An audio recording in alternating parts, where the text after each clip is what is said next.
Normally, I like to say, no intro, no outro, just real talk. But fuck that! I've got an intro for you. This is à-bas-le-ciel 2024. Season 2 isn't over yet!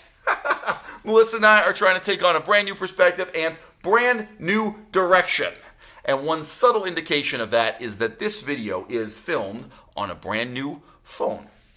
I have a question from the audience. Someone who is frustrated and frankly pissed off and disillusioned with going to vegan events. And we can all get into this. I've made videos like this myself. We can get into listing off what is wrong with the vegan movement today, how insuperable the obstacles are to achieving anything cooperating, collaborating with one's fellow vegans. We can get into the anatomy of the false idols graven out of wood and stone that these people worship as gods and how these false gods are leading them astray. We can talk about how hopeless and depressing it is to meet these people who know nothing other than to believe, and imagine that by their beliefs they are purified and united together by their beliefs they're marching towards, a brighter future and some kind of great progress. And tragically, they're all wrong.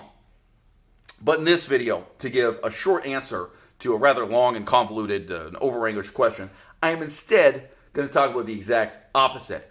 Positively, what is the point? What can you accomplish at these vegan activist events? And there's one thing only, and that is finding talent. When you go to a vegan protest, you are not there to protest. You are there to find talent with whom you can do something, anything more meaningful and more productive than fucking protesting, which is a goddamn joke, all right? I've got to say the same thing in parallel.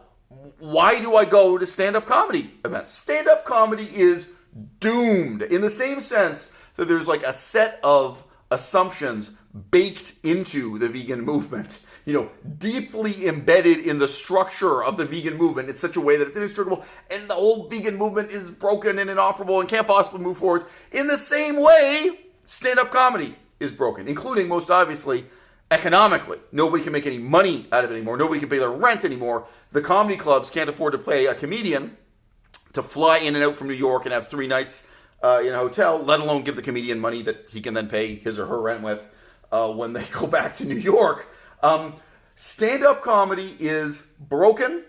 The assumptions of the performers are broken, that they can get on stage and basically talk to the audience the same way they talk to their fucking therapist, that they can just throw out one-liners that are not about anything for like a 5-minute set. I also love that. What the fuck? For me, doing a 40-minute comedy video is nothing. I mean, whatever. We can do an hour and a half, bro. Scripted or unscripted. Like, oh yeah, fucking 5-minute sets. There's so much wrong with it. If you're going to open mics, if you're going to new talent showcases, if you're going to comedy shows of any kind, you are there for one reason only. That is not to participate in the status quo, right? That is to find talent.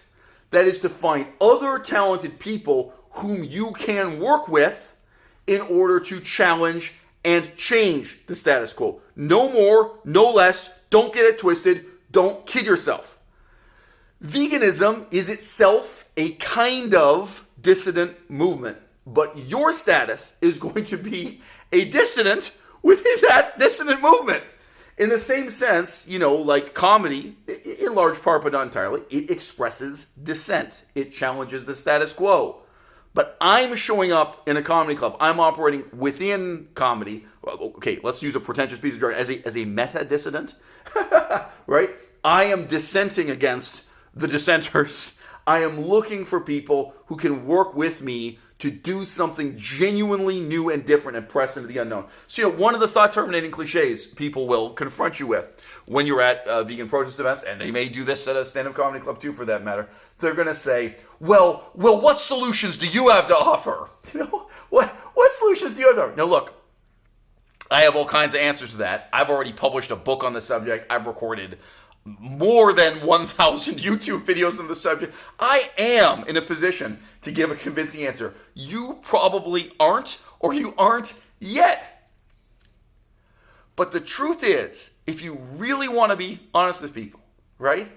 The new and better solution is, by definition, something that remains unknown. And you and I, we have to discover it together. People say to me, oh, well, you're a critic of how stand-up comedy is organized in all these different ways, including the economics. Like, okay, you're a critic of the paradigm, the methodology that dominates stand-up comedy. Well, what's your model? What's your better solution? No, homo. You and me, we're going to work together. And we are going to press into the unknown. We're going to do something original and different. The new and better model for comedy is, by definition, something nobody has discovered yet. Progress does not come about by worshiping an already established ideal. It comes about by tearing down those ideals and doing and trying things that are truly, profoundly untested and unknown.